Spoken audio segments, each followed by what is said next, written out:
Right. So, yeah, very warm welcome.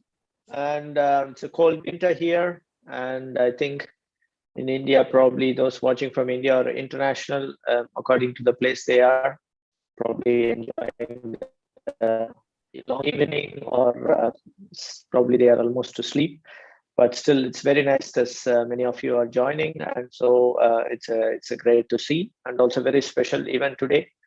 Um, Yeah, the Wednesday Dialogue series, with all its challenges, still we are keeping it going. And big thanks to our Consul General, sir, in spite of the very, very tight schedule and very successful start to the India Week in Hamburg.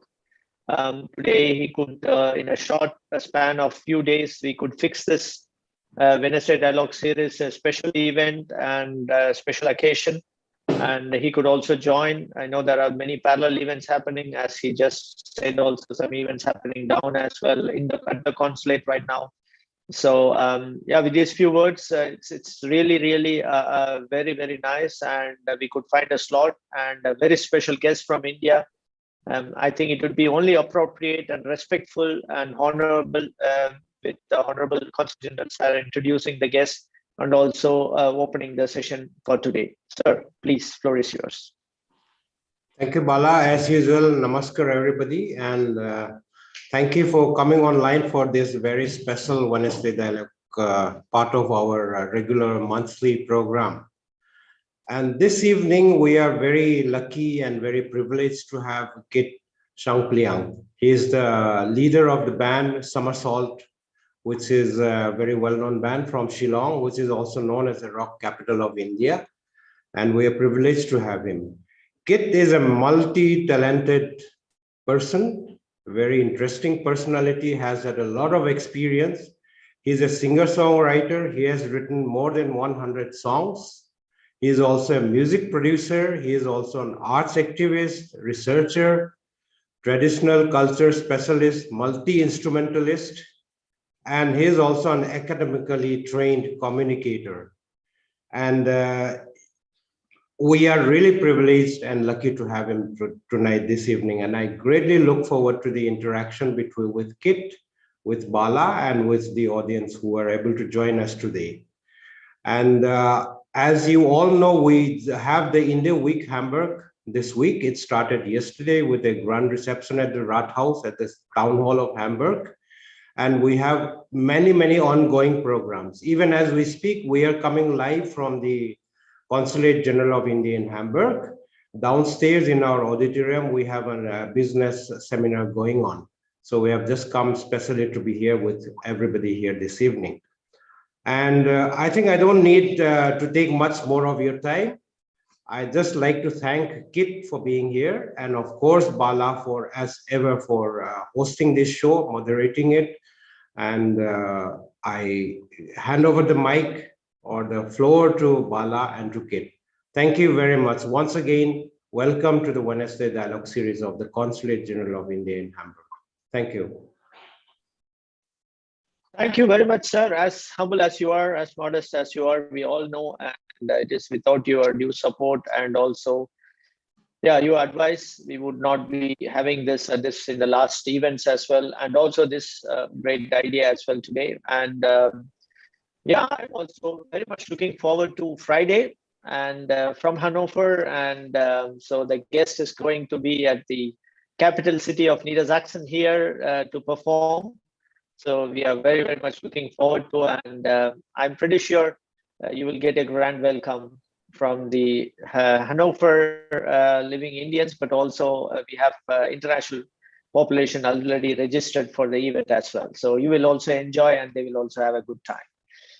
So with this, please apologize me if I'm wrong. So Kit Kupar Kaji Shangpliang. I think I'm close to probably right. No, not absolutely fully probably.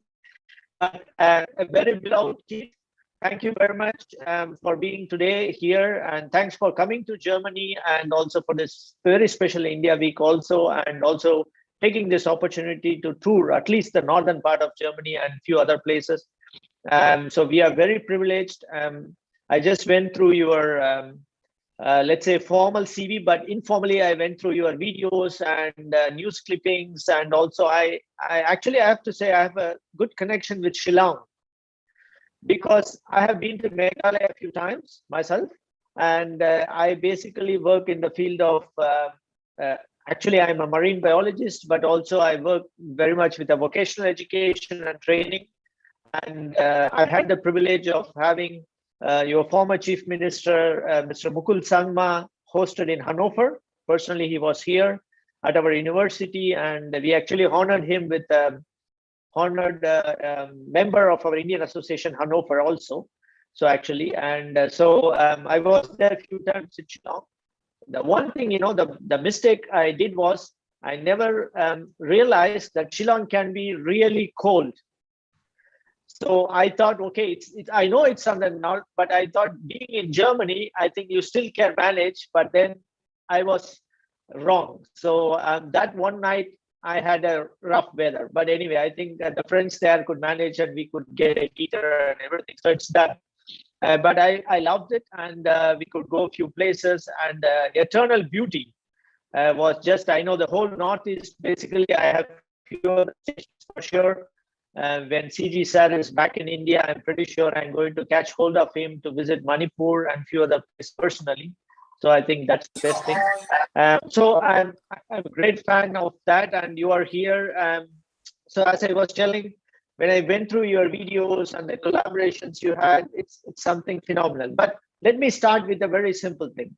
Why is Shillong called rock capital? How it came about? And can you just give us a glimpse of it? Why is Shillong that famous for it? How it all started? Well, thank you very much, Bala, and I'd like to thank the Consul General as well, and all the people out there who are part of this conversation. Thank you for your kind words. And just to respond to your question, I think Shillong, rock capital.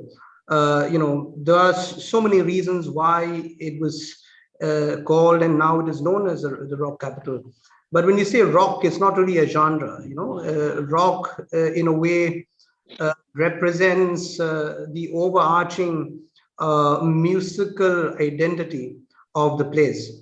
So me and the band SUMMERSALT, we'd like to believe that Shillong is a music city. But why? Because Shillong has embraced different genres of music, be it country music, folk, blues, classical, choir music, and even gospel music. It has embraced all of these genres. So therefore music city, and by default rock capital, because those days, I mean, this was in the year 2006, 2000, from 2003 to 2009 or 10. So there would be these rock bands coming to Shillong, and of course it served the tourism industry that we have back home. So when you have a rock band coming to Shillong, then you have all of these rock aficionados from the rest of India, sometimes from Bangladesh, and sometimes from even as far as Bangkok. They land in Shillong to watch their favorite band. So that's how the nomenclature, and that's how the identity of the place is synonymous to music, and specifically rock. So I mean, in a nutshell, that's the history that Yeah, thank you. Thanks. That's as you said, nutshell. It's very nice. So I want to ask you. I mean, it seems that probably music is in your blood somehow. I mean, is it that I mean, going through your whole thing, I mean, do you have any family connections or before who, it could be also folk music artists, or somebody who is even in the family in itself, or how was it for your very, very early age? Do you have any memory, or your grandmother, grandfather, or your parents told about 4 years you were just already starting to do drums or something like that? Can you just give us that life of yours, cherishingly, that what you have been going through as the early childhood age? Well, Shillong is known as a city where in every household you have a person playing the guitar, right? But in our case, my father, he strums the guitar, and even his eldest brother, used to do the same thing. And then we were also very lucky to have this old German organ presented to us by the missionaries of those age, because my grandfather had that kind of interface with the missionaries that came from Wales. So it happened that we would play this organ that was there at home, and got to introduce ourselves to the keys, to the keyboards and all of that. Now, guitars are always there in the house. So, you pick one and you learn one, and you are in the circle of friends who know one chord, two chords, three chords.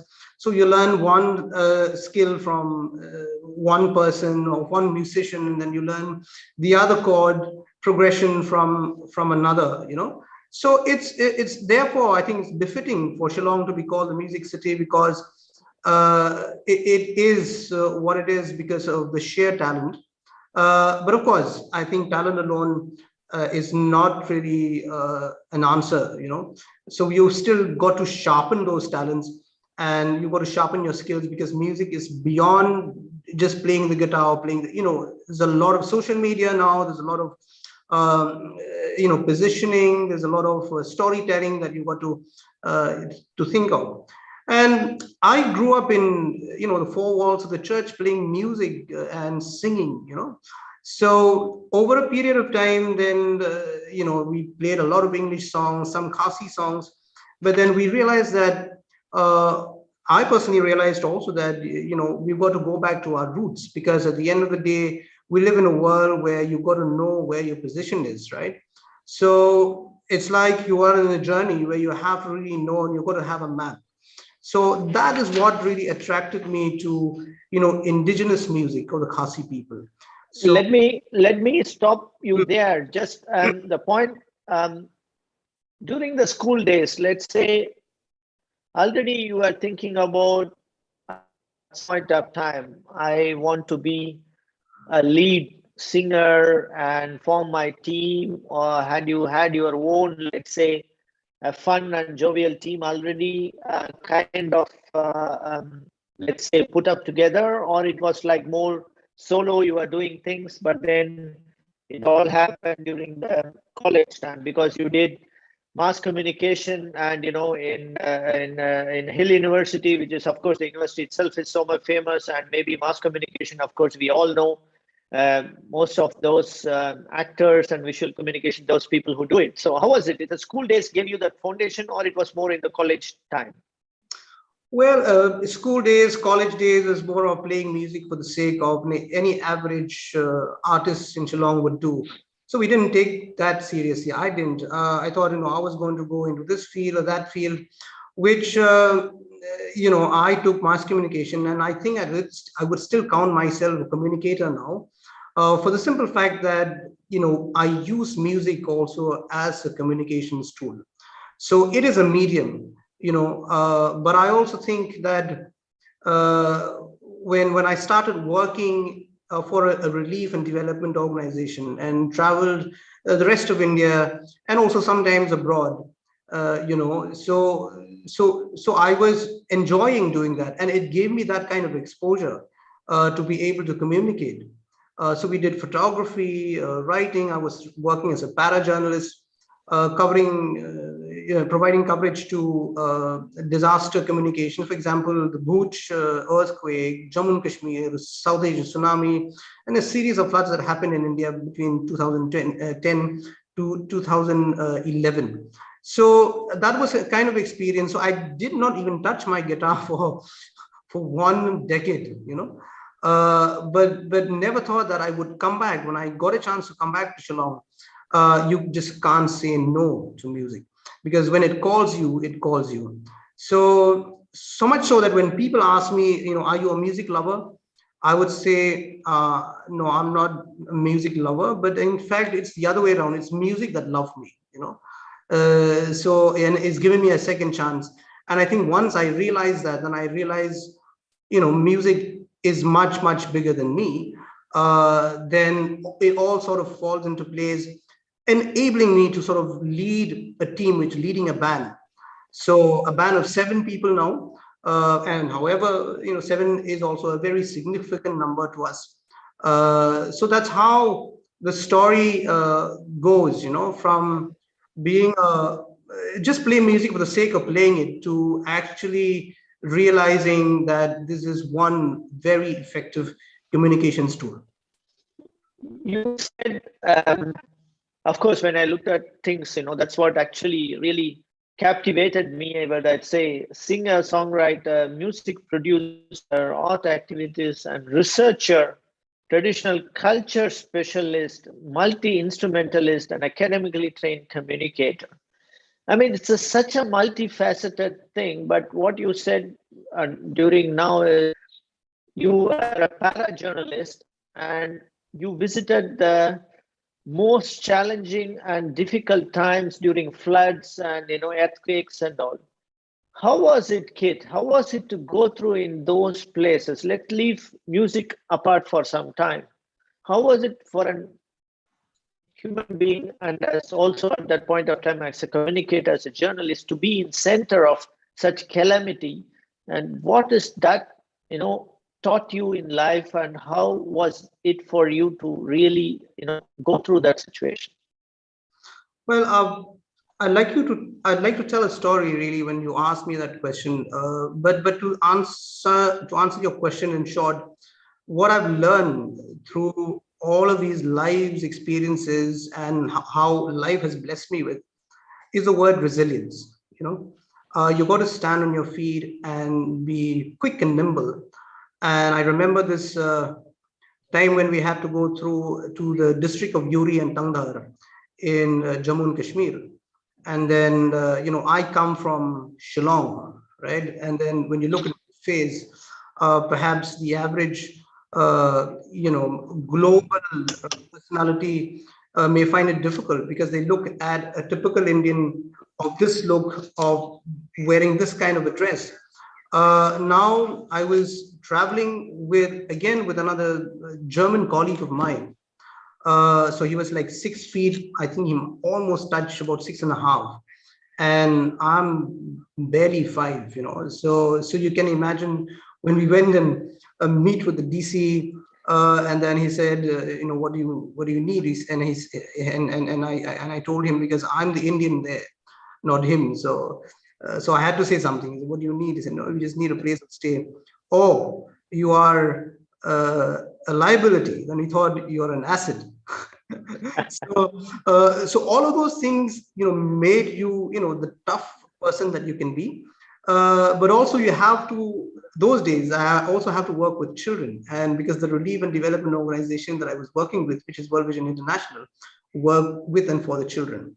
So the day passed, and the next day we had gone to this military camp because it was needed for us to apprise the defense forces there that we are operational as an organization.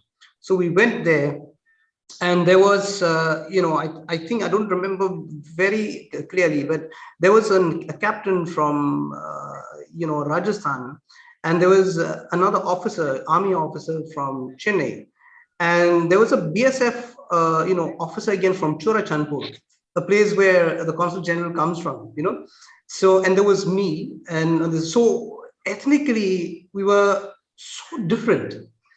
And for some reason, we were looking up because, there were these hills.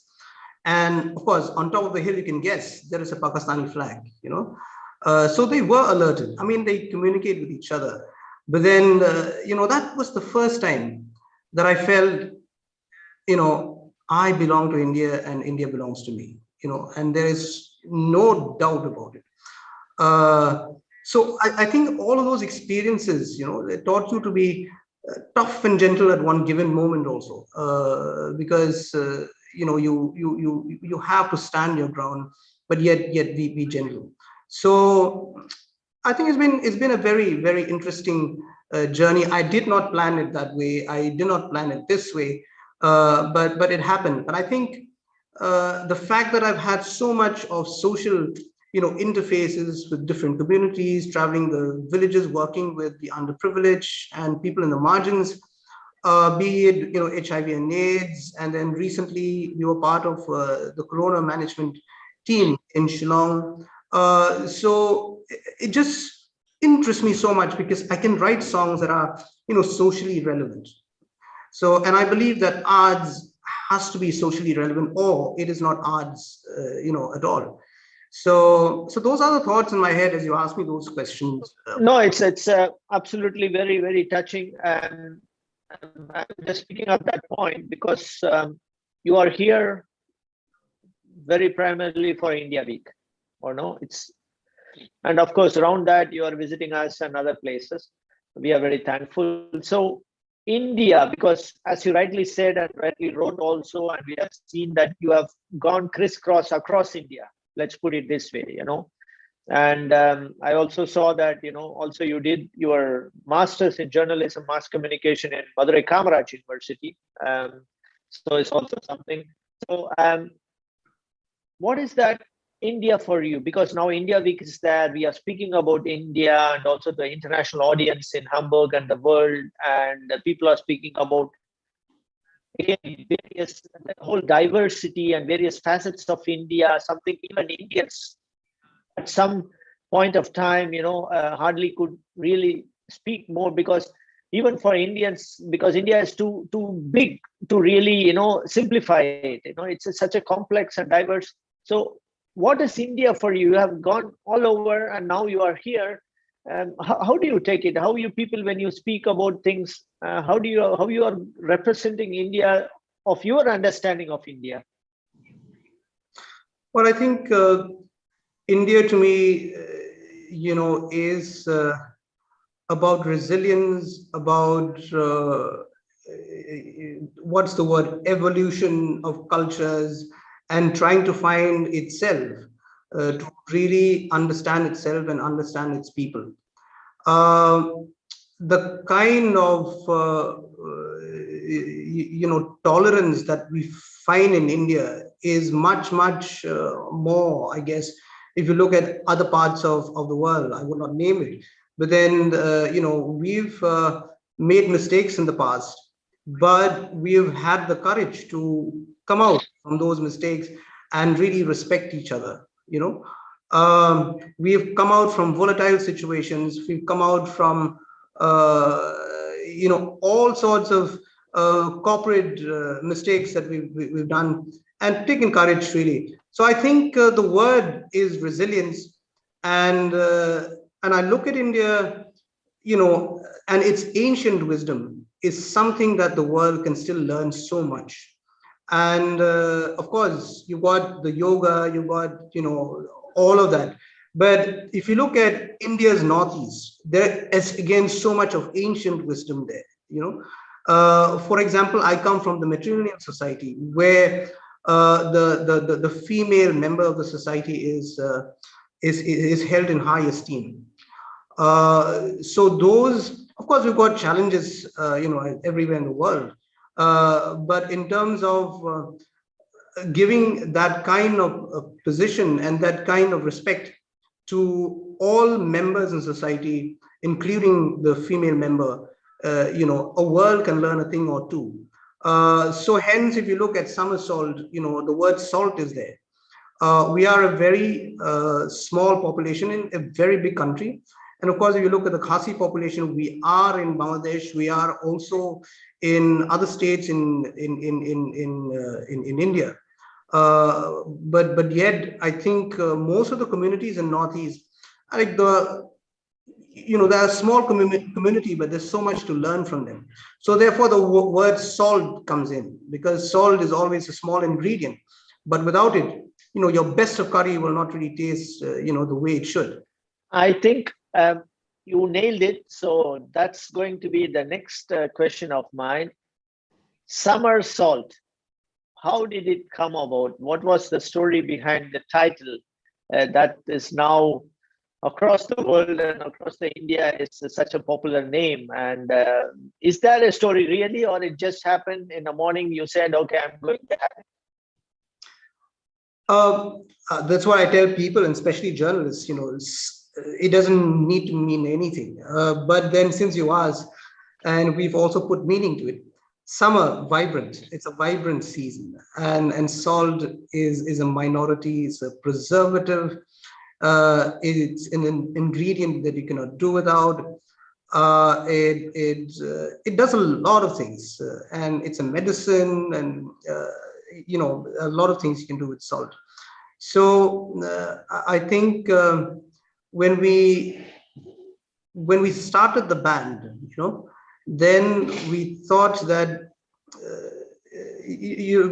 because this is for the time, I will tell you, this is for the time when I came back to Shillong, and then I saw my brothers and a few bandmates of theirs are using the indigenous instrument called the dutara.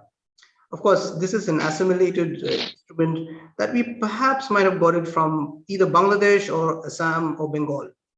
So, and then it just clicked, it just sort of just opened, because all this while we were playing the piano, we were playing the guitar, and then we grew up like that. Then we're listening to the Beatles, listening to Michael Bolton, and Bryan Adams, and the rest of them. And suddenly this dutara is being played, and then it just open up my mind really to a different worldview altogether, which I've not really realized. But I think it also happens because I was on the other side. I was not like growing up in Shillong and always growing up in Shillong, so I miss my town, and I miss my culture. Perhaps that was the reason. When I heard the sound of the dutara, then it opened up my mind, So that's when I realized that, it's a very unpopular instrument. I mean, how many dutara players that we have in town? Then therefore, that is salt in itself. It's something that the world perhaps need to know more and need to listen more. So, and of course, there are other indigenous instruments that sort of completes the repertoire of somersault. So Right. So that's how when you say about that, maybe maybe we will take a journey through that, because at the end of the day, the center of this whole dialogue is also to know you, but also the team, and also about the music that the Somersault is playing and everything. So when it all started with the team, and could you please take us through the formation of the team, and what's the kind of music you wanted, but then later evolved, and how do you really plan things in terms of the whole Somersault? Yeah, we started Somersault in 2006. So that was the year where I was coming back to Shillong, and we started because we were nobodies, So, but we had aspirations, and the aspiration is that Somersault should do this not because of Somersault, but Somersault should do this because of the culture and of the identity. And if we think that the music that we will be playing is about Somersault, we will be wrong. So that was very clear in our mind. So because when rock bands or music bands start, it's all about I'm afraid to say, but then it's all about the band's identity. Okay, but for us it is beyond that. So I think the vision was very clear in each and every member of the band, where the founding members of the band at least, and surprisingly, we started the band unlike other bands. When they start a band, then they would go with the musical instruments and do this. I mean, but we were talking and say, okay, what do we want to do? And we would rarely touch the musical instrument, though we were all musicians.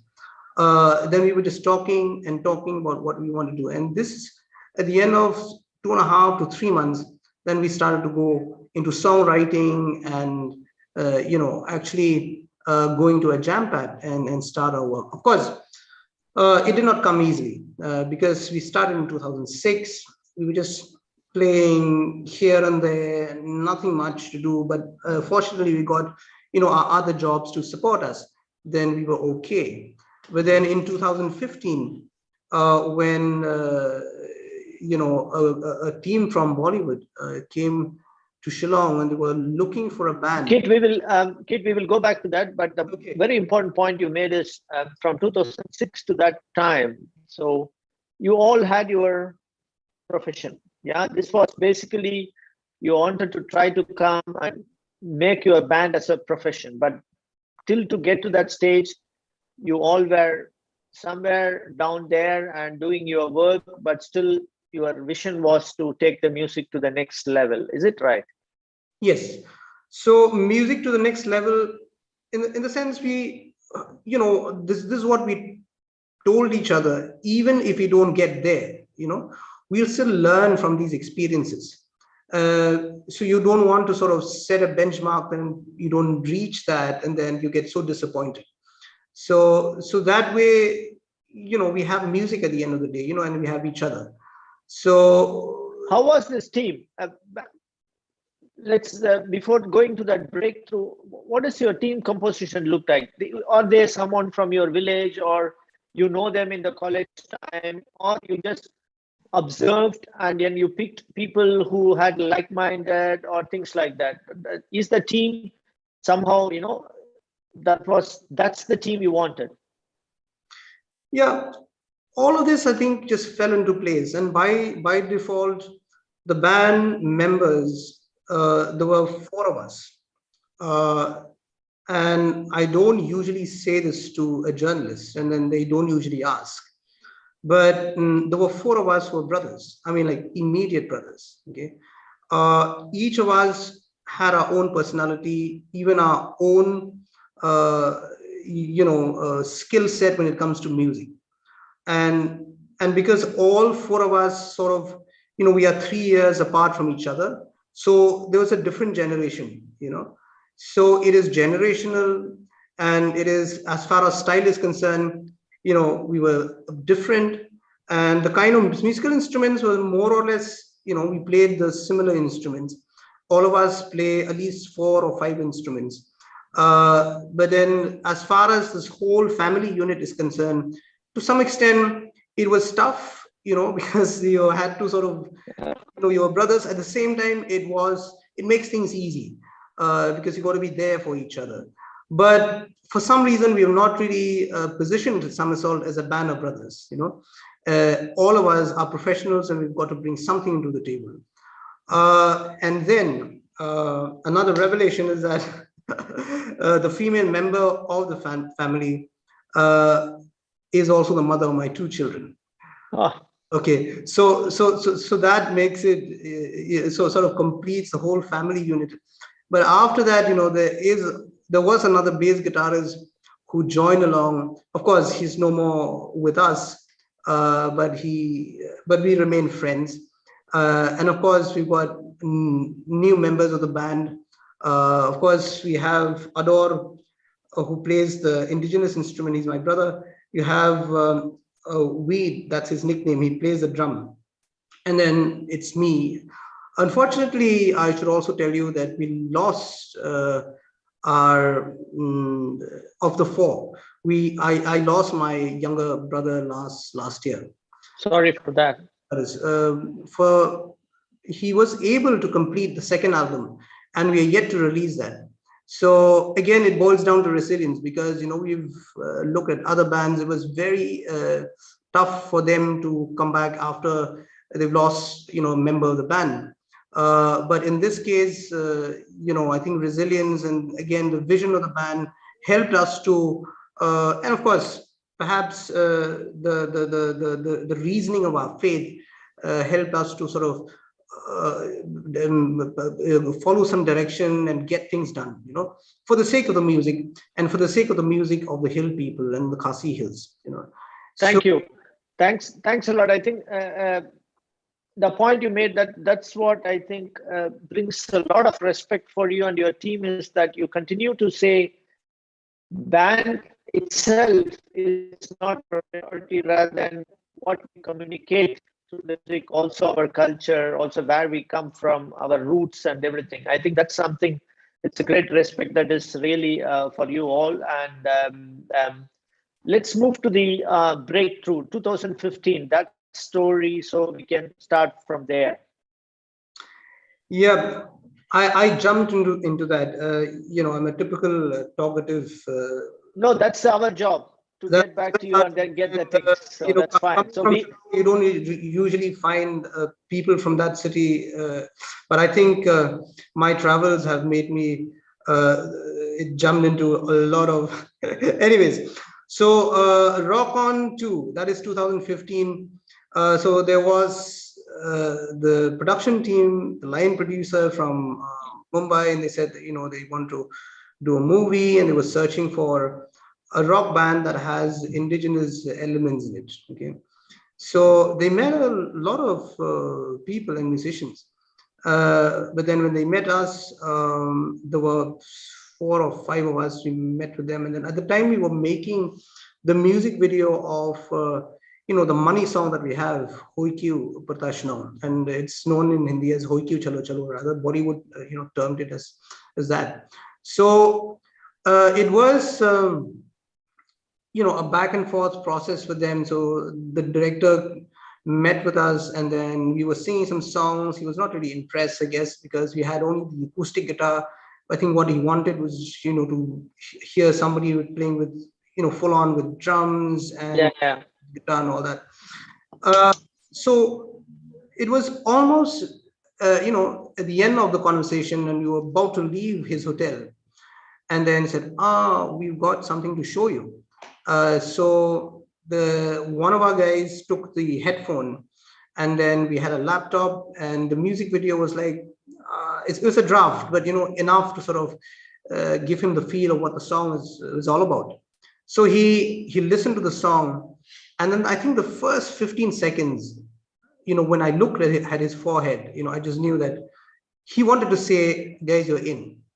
But he can't say it because, he had to meet with Farhan Akhtar, the producer, and from Excel Entertainment, and the rest of them. So 3 months down the line, they came back to Shillong. They invited us, and next to us, as we were strolling into the guest house, we saw Shraddha Kapoor right there, and then of course I was a bit naive because my time of watching the movies was like Amitabh Bachchan and maybe Salman Khan and all that, but Shraddha was just coming into the scene. So I did not really notice, but then she didn't mind. She was very, very humble, and then she wanted to play the Duitara, by the way, and we got pictures of all of that. So anyways, we had a dinner, and then the guy came, and then he must be one of the producers, and then he said, we have had a few meetings, and then we've listened to your songs and all of that, and we think that you should be part of this movie. What do you think?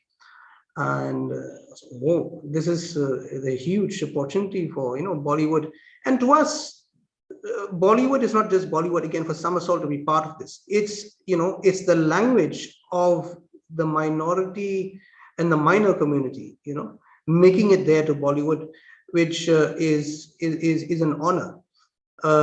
So we were very, very excited, and then we asked them, so you're coming to Bombay, and then when? If you guys are free in the next three weeks, then you come. And then, of course, we packed our bags, then we were ready. We were a bit nervous, but really did not know what to expect, and how is this whole thing going to pan out. Of course, we reached Bombay. The next day we were to the studio. We were treated like, I think, celebrities, which was never really, a thing that we used to. And then, but it was an honor, a very humbling experience. So we got into the studio. The first hour was Farhan just came into the studio, and he said, "Hi guys, I'm Farhan." So it was one unbelievable moment for the band. And then after some time, it was Shankar who came in and then just give me a hug. And Shankar, the big man, literally enveloped me, you know, so because he was big. And then after an hour, there was Ishan and Loy who came in, and then we worked together with them. So, and the second day, and then, you know, they said that we need to translate one of the verses into Hindi. They did not tell us anything. And then, you know, Fran's dad, Javed Akhtarji, came in, and then we were introduced, and he said, I'm going to be the one who translate your song. And, you know, not to really boast so much, because we've got all of this on tape. You know, he looked at the director and he said to him, hey, you know, this is pure poetry. Because the song Hui Kyu Chalo Chalo is really a public address, talks about the public address system of the Khasi people, you know. So there's a lot of indigenous story right there. And he said, kid, I'm going to translate your song. So, but we were prepared with the English version of it, because obviously the Khasi, there has to be a go through. So he looked at it, and then he just did it just like that. I think in just 10 minutes time. I've never seen a guy, you know, translating a song just like that. And then he said, are you okay? I said, yes, sir, I'm okay. I mean, you know, I don't, my Hindi is really so bad. I wish I'd, you know, take Hindi lesson seriously. But then he said, okay, if you trust me, then, you know, I'm also okay with it. Half an hour after that, Usha Uthuk strolled in, and then Farhan said that, you know, Usha is going to sing this Hindi lines for you, and then she just flew from Kolkata to Mumbai. So again, another unbelievable moment, you know. So we just surprise after surprise after surprise. So it was a big moment for you. I mean, this is something through your, let's say, you and your bands, you know, to the world in that sense, in a bit of it, you know, as honest as you are telling about the people and everything. Sorry, whether it's Farhan or, you know, Shraddha or others, obviously. But what was your feeling? I mean, yeah, you had that Bollywood and everything, and then was that for you some kind of an attraction to become in that media frenzy and also center part of, you know, Bollywood, where to become a music director as your band? But you thought it's good, it's opening me, but our world is continue to communicate my world to the bigger part of the world.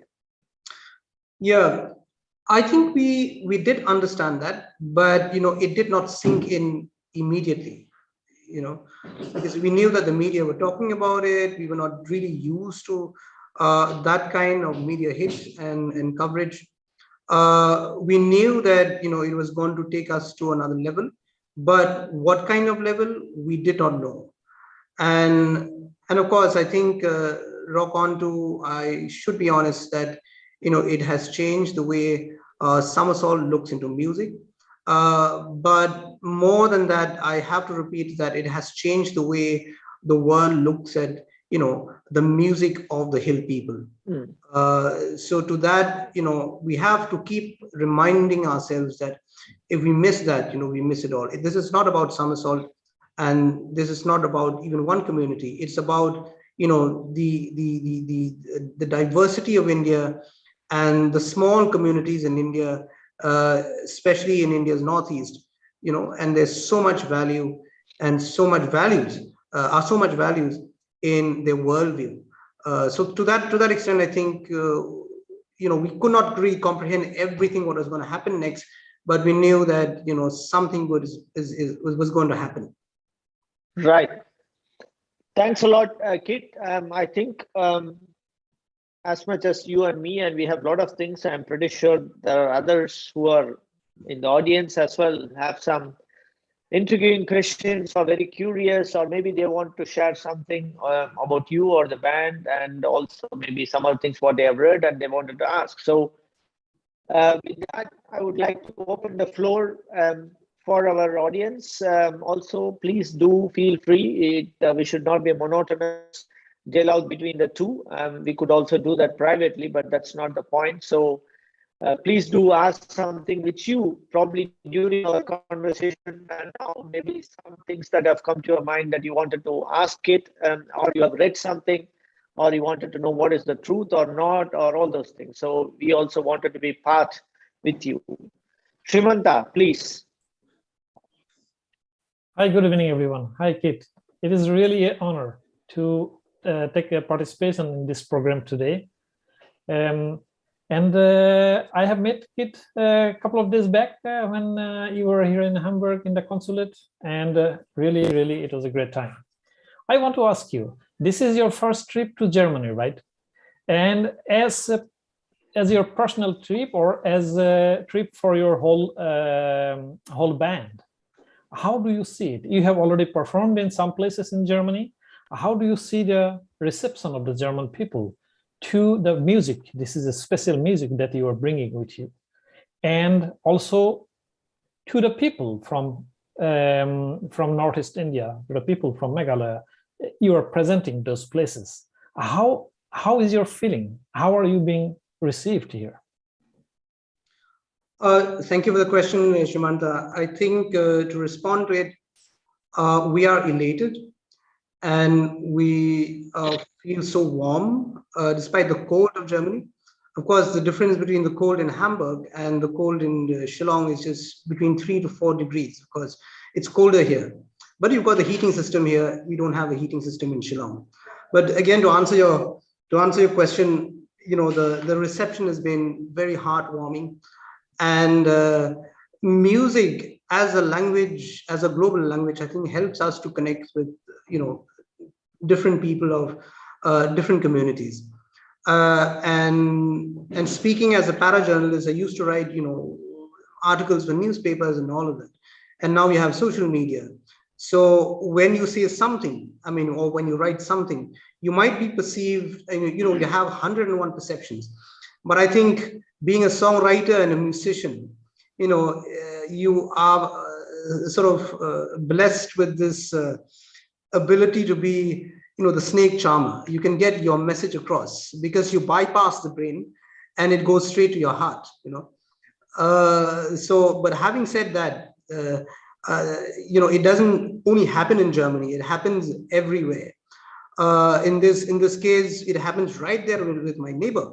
So what we're expecting actually, because we've got not only songs in Khasi, right? Though we represent that community, but we've got songs, for example, in Hindi, and we've got songs in English, and we've got songs, by the way, in German. You know why? Because Suk, the female member of the band, when 20 plus years ago, she by fluke got into this German lessons, you know, and then she took German lessons. Did not know, I mean, obviously did not know about what is going to happen in life, but it came very handy.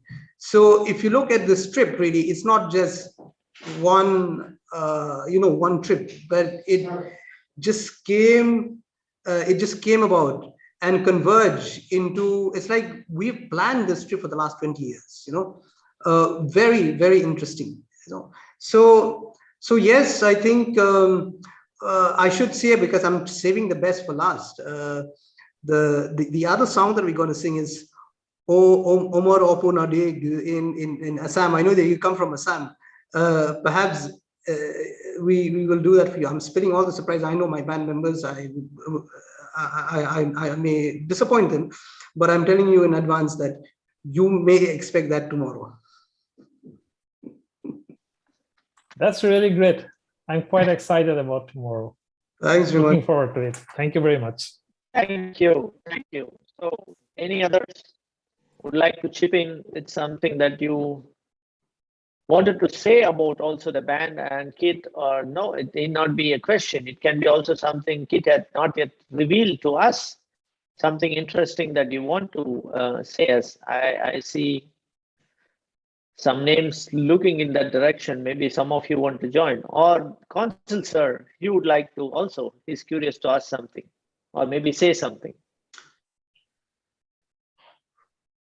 Bala, I think there is a question or a comment from Chat. I'm seeing in the chat. Yes. Atul Matthew. Can you talk about the promotional music video Rhine India you did in collaboration with the Department of Textile? What are the reasons for the musical choices, like medium, use of different instruments you made in the video? Ah, very interesting. Kit, please go ahead.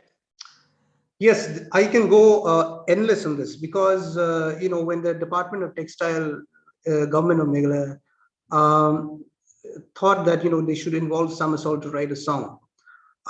Yes, we are from Shillong, but Rindia is an airy silk. In fact, the coat that I'm wearing now, this is Rindia. It's very sacred to the Khasi people, and it represents the glory of the community, and through our textile. Now, when we were asked to write the song, then we thought, it would be wrong because this, for us to just jump and writing it. Because whenever we write a song, we do a bit of research, So then we decided as a band, we will go to the village because they were going to declare Umden Diwan village. I still remember the name of the village in Ribhoi district, which is very near to Guwahati, as an airy silk village of Meghalaya. Okay. So we went there and then we said, let's just talk to the ladies, and usually you have the women weaving the cloth. Now, so the women gathered, and then there was some 5-6 of them, of which one of them is a 77-year-old woman. And then we asked them, what are the tunes, and do you sing songs when you actually work with the Rindia, and when you're actually weaving the cloth? And then they said, we used to, but we've forgotten about it. And then they sort of narrowed down to this old lady and said that, she may know a song or two. And then I said, okay, let's start humming. He said, no, I will not, because, if I do, then, all of you will ridicule me. I mean, a typical village conversation, after all, she's like 77-year-old. But then she finally did it for us and we recorded it. So the key melody of the song is actually a lost melody, which was sung by, weavers, female weavers, about 100, 150 years ago. So it was very purposeful for us to have had the chance to sort of revive that tune and then put it in their own dialect, So the words that you will hear in the song also is not the mainstream Khasi language, but it is one of the the minor dialects of that region. So yes, the idea is to not just a song, as a song in itself, but to tell the story of the Rindia, to tell the story of the women who are working really hard to, weave these clothes. And of course, when they do that, they are able to provide for their family, be it, their school education, health. So when you buy a Rindia, you're not just buying it, for the sake of culture, but you're also buying it for the sake of, supporting the lives of these women and children in these communities in not just one state, because it could be another indigenous textile of another state in the northeast. You're doing the same. So there's a lot of story to tell. And by the way, in India, recording was very unique because we usually bring people or artists, even from the villages to the studio to record. But in this case, if you really look carefully into the video, we brought the studio into the village. So we recorded, all of these other women who sang along with us, in the forest, in the wild. So this is a typical wild, experience and forest recording studio that we did. We've got all these pictures. If you look at our Facebook page, it's there. So, I really thank those women who were part of India, and thank, the Department of Textile and Arts and Culture, especially Mr. Frederick Kharkumar. He is the Commissioner and Secretary, Government of Meghalaya, and for him to have given us the opportunity. It was an opportunity that was very unique.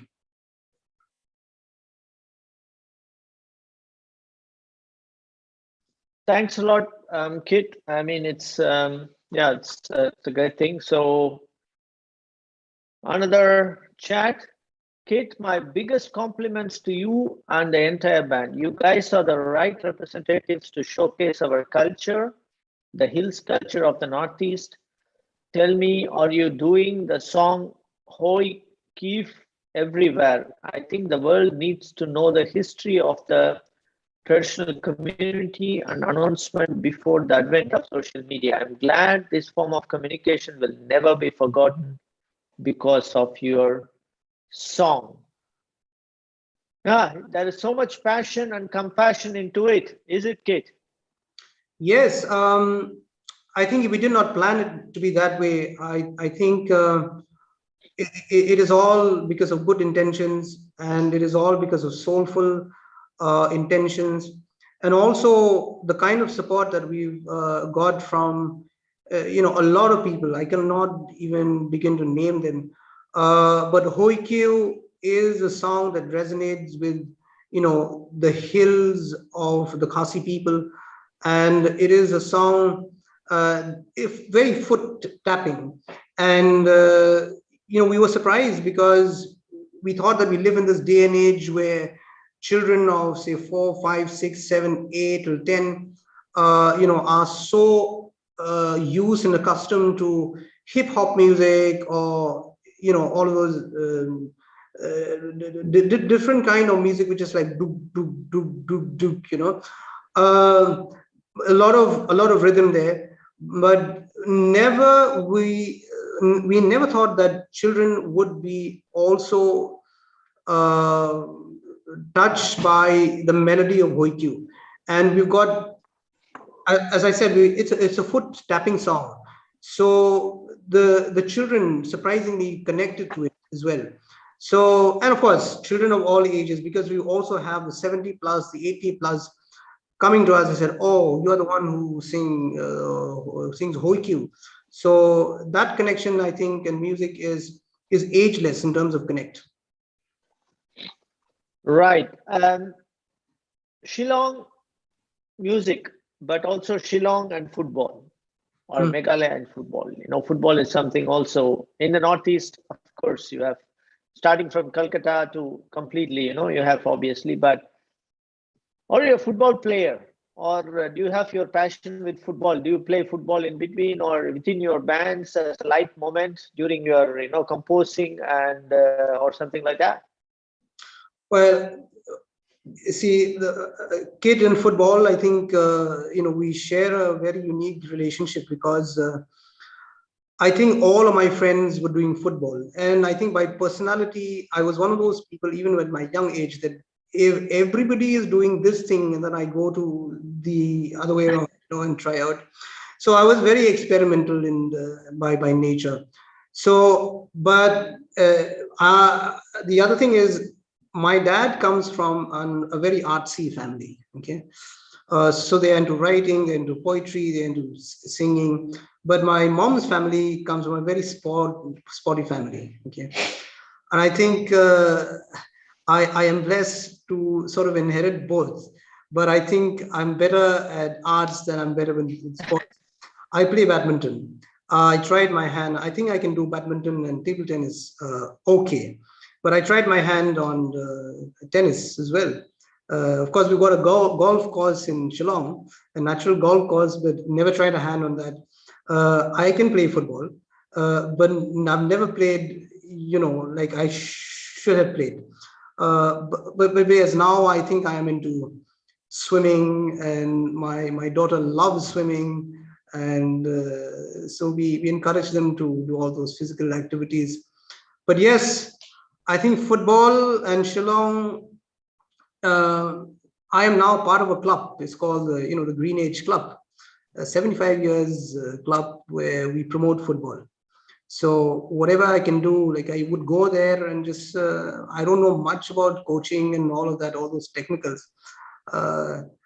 But I would go there with my camera. For example, I've got a 1875, 135 lens, so I can shoot, comparatively, relatively good pictures. I used to handle a lot of that before. Now being in Germany, maybe you want to touch upon some strategies that can take you to a very traditional football club, and maybe you can try out here as well. And so, Kit, the other point is you are a very passionate supporter of government of Meghalaya as well, and not in terms of politically, but what I'm trying to say is in terms of initiatives, what the government is trying to bring to the people, and in terms of promotion and supporting wherever possible through your popularity or your band, And one of the thing it caught my eyes is the election ambassador. You guys did a very, very crucial thing. As we all know, each and every vote, I do not know about but in India, as people take it very serious, and democracy is something very, very special. And you people are also, with your leadership, you did a very, very important and a critical, campaign, and also to tell the people go to vote. How it happened, and how was that? What's your feeling about that with that process? I think in 2017, that is soon after we did Rock On 2. I think Somersault was at its peak at that time. So the chief electoral officer, Mr. Karkongor, and he saw that this was the opportunity for the election department and Election Commission of India as well to use our services. So the experience working with the Election Commission of India and the department has been very enriching. It was a time where we had to study, we had to travel again, and to understand the psyche of the voter, especially the young voter. See, unlike other states in India, I think Meghalaya has a very unique challenge of people not wanting to go and vote because this whole distrust in the democracy and governance, right? So the young people especially, they experience voters' apathy. So we were tasked with a job to actually talk about this and to say that your vote matters, and because you matter. So it was a unique experience. In fact, we've gone road shows, we've done performing on a floating stage at the beautiful Wards Lake at the center of Shillong, and we've learned so much. And it's brought us so much purpose also, because to be part of that democratic process, and India being the largest democracy in the world, and we, of course, a couple of times also Election Commission of India in Delhi had recognized our effort and our pitching in, so it was quite a journey. We were given the title election icons for Meghalaya. So, but of course, now I think 2023 is the next election. So we've had a chat that we will be playing the role at the back and sort of still playing the music producer's role, but engaging more and more young people and young artists, so that it gives them also a platform and a stage, to showcase, not just to showcase their talent, but of course to from there, they can springboard from there to actually take music, as a career that they may want to. So Yes, but of course, Election Department and Election Commission of India was a very purposeful journey. Thank you. Thanks a lot. And so we have another 15 minutes. So I think the last quarter, I would put it, let's go with that. Before we go into the roadmap or, your vision for the next years for your band, but for yourself, what is music for you, Kit? You have gone through so many things now, you have been writing, you have been hearing to things, taking the folk songs and different kind of music instruments and crisscrossed India world. What is it finally that's the music that is giving you for yourself as a human being, but also what is, because you're also a very let's say prolific communicator, that also you made it very clear that something that you are proud about, that communication, because that's a very crucial thing. So how do you see it? One is music to enthrall the audience, to make them happy, but also through the music to communicate certain values, which I already said. But beyond that, what is music for you? Is it spiritual for you? It's something a ritual, or it is something really taking you within the heart? That's something, how do you see that? Well, it's very interesting because music, it transpires everything. It can be technical. Music can be poetry. Music can be entertaining. Music can be engaging. But as you rightly said, the overarching purpose of music is spiritual. And by that I meant that it's beyond sometimes of what you can understand. Uh, there are times when I feel that I don't deserve to be blessed with this kind of music, and there are times when I look at my songs and look at at Somersault songs. There is no way I could have written that song at that particular time, that particular age, and it is not me. So therefore, it is very, very spiritual. Uh, I mean, all my songs, except for one or two, they will say, okay, I could have done better. But then, the ones that have made it, out there, it always comes back to me saying that, this is not me. It is some supernatural power, some spiritual ability that was there at that moment that enabled me to do this. So therefore, as a band, we are saying, we are not able to do this, but we were not able to do this, but we were enabled to do this because there is a higher power that enables us. So, but having said that, I should also share with you, Bala, that I have written about 30 plus songs with and for Somersault. And having songs, there are songs with like Huikyu, Chala Chalo, and Pratashnam, and Kamaya Kohak, and all these, pieces that have made it out there, and they're really popular songs. But what about the other 28? Because you grow up with them and they become your children almost, And if you're a father or a mother, then you'll understand that you can't love one and not love the other, or vice versa. So to us and to me personally, these are works of art which I hold them dearly, each one of them, because they are the works that have that have come in through and into me and then out.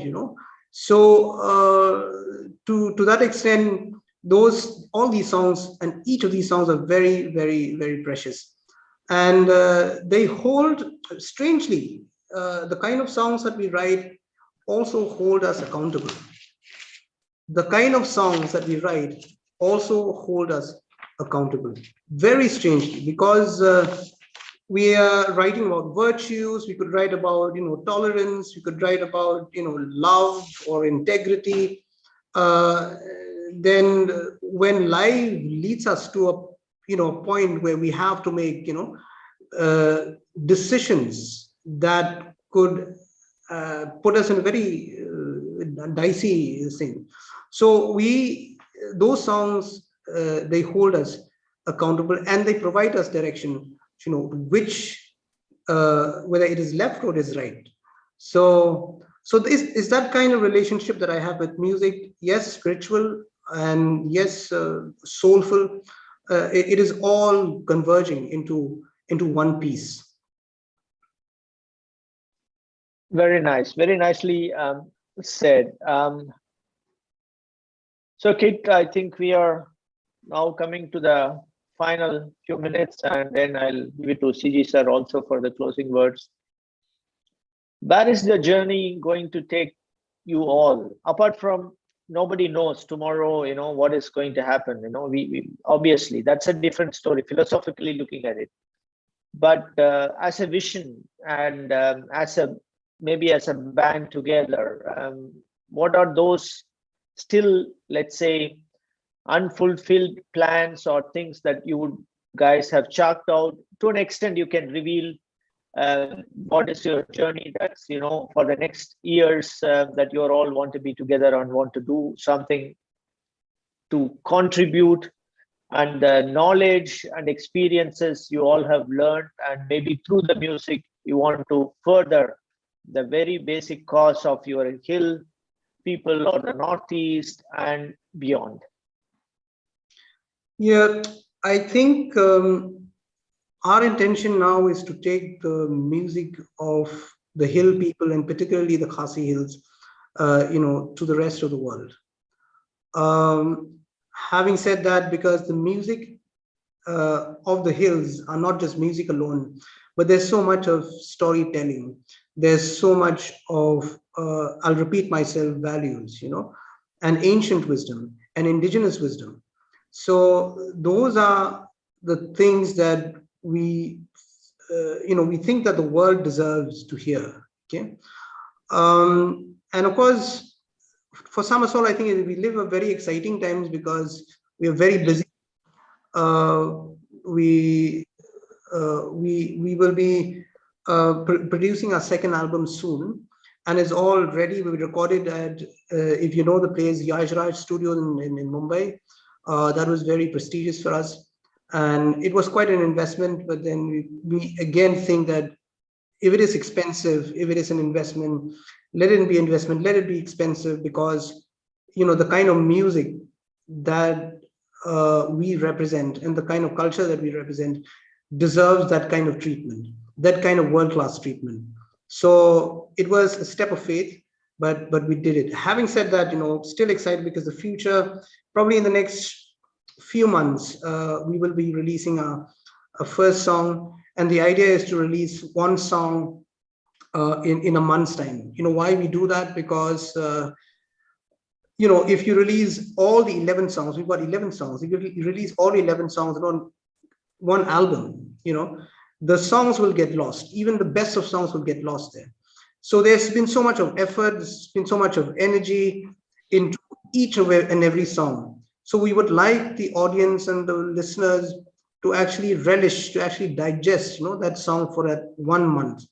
So the idea is to give respect to the arts and give respect to the song, so that we maximize people's, relishing the experience.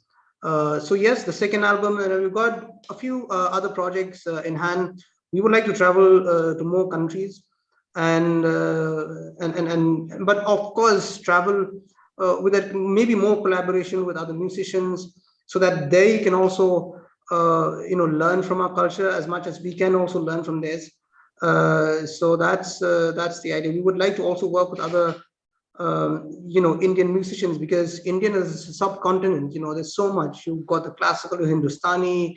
I mean, the variety is just umpteen number. So I mean, maybe probably we can also welcome you again. Hope God willing, and also all the things comes together for our grand finale, which obviously CG sir would address during his closing words as well in August, September 2022. So maybe much more, and so something like that. Maybe, as you rightly said, maybe in cooperation with music school or music university, with Germany, maybe workshop for the children, and school, and that kind of thing probably will be also something one can look at it in a long-term perspective. Anyway, Kit, thanks very much. I'm very much looking forward to meet you and personally, have a chat on Friday in Hanover. Yes. Have a good time in the next days. Have a safe tomorrow, and then we will see us and we'll be in touch. And it's a very, very rare privilege and honor for me to actually interview you and have a dialogue with it. And of a great stature, a person of great stature with such an humility and so much, heart with where the person has come from. I think that probably makes you who you are today and how big you are. Stay safe, stay well. See you on Friday. With that, I'll give the floor to CG sir for the closing words. And with that, we will close the W2ES for this month. CG sir, floor is yours, please. Once again, thank you very much, Bala, for hosting this evening's very interesting discussion. I would say it's also been very philosophical, and I'm really happy that Kit has been able to give us the time to come for this particular dialogue. And I think he has expressed a lot about the Khasi community and the Northeast community as a whole, and about the aspirations of this, this group of people, society, which is in the Northeast India. And I wish the band all success in the future also. And I really loved the way he expressed his own feelings and the way he described, the community and the ancient wisdom and things that the general world and other societies can learn from the Khasis and also from the Northeast in general. I would say he's a very good representative of the Northeast and of the Meghalaya and of his own community. And I really thank Kit for being here and for this entertaining evening. And I would also just like to say that tomorrow we have a special Northeast States promotion at the consulate here in Hamburg. Those of you who can come and those of you who are in the audience now, I invite you once again. Kit and Somersault will be performing as part of the promotion of the Northeast States. There are 8 states in the Northeast, and we'll be having a promotion of each and every state, what makes them distinct and why you should visit those states and that kind of thing. And Somersault will be performing in between. And Somersault has already performed in Bremen last weekend on the 6th, which was a really great performance. The people loved it. And tomorrow they'll be performing for the 2nd time in Germany. And after that, as Bala said, on the 12th, on Friday, they will be in Hanover. And I hope you can catch them. We look forward, and I'm sure they look forward to that performance. And also Lubeck on the 13th.